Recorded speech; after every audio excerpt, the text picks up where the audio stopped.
Okay, so now let's get into the actual model.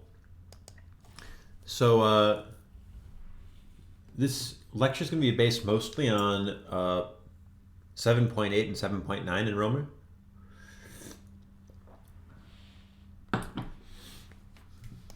And the model is going to consist of these three equations, basically, and we're going to call it the canonical New Keynesian model, in the sense that this model is tractable and it contains a lot of intuition from these models we've looked at.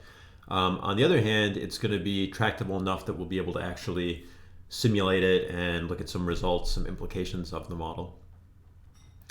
So so it's got three equations, the three equations in three variables, right? So we've got y, which is going to be output. We've got pi, which is going to be inflation.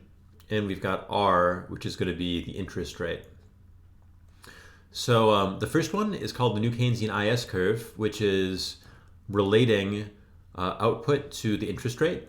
So that's similar to IS curves you might have seen in undergraduate macro. The big difference here is that there's this additional expectation of output in the future. By the way, I should have mentioned that in the book they talk about how this is a forward-looking model. So you'll notice that there's only t's and t plus ones here. There's no t minus ones. But anyway, yeah. So I'll talk about that on the next slide. But the next equation is this Phillips curve. So Phillips curve is going to relate output and inflation. So often the Phillips curve relates unemployment to inflation. But here we can just use output as a proxy for unemployment or employment. You can think about, if people choose the number of hours they work, then there's a very close relation between how much people work and how much output there is. So this is sort of a version of a Phillips curve. And what you can see by looking at it, you expect kappa to be positive. So the more is produced, the higher will the inflation be. Okay. And then finally, there's this forward-looking interest rate rule. And that's going to be sort of an assumption on central bank behavior. But we'll talk about the intuition later, but I mean, basically you see that if the central bank expects output to be higher in the future or the interest rate to be higher in the future, they're going to raise the interest rate. Okay. In addition to the things I just talked about, you'll notice that at the end of each of these equations, there's a U term.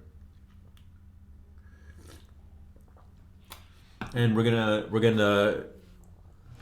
U term is going to be the stochastic part here. That's going to be the random shock that's not predictable. Okay, so the output today is related to output tomorrow and the interest rate, but then also additionally there's some shock that just can't be predicted and it just kind of happens. And that's what's going to make it so that the model is going to be able to analyze things like an unexpected shock to productivity or an unexpected shock in a monetary policy. Okay. So this will be a very short one, but I want to kind of split these up. So I'm going to stop here and then I'll start again in a second with the explanation of each of these equations separately.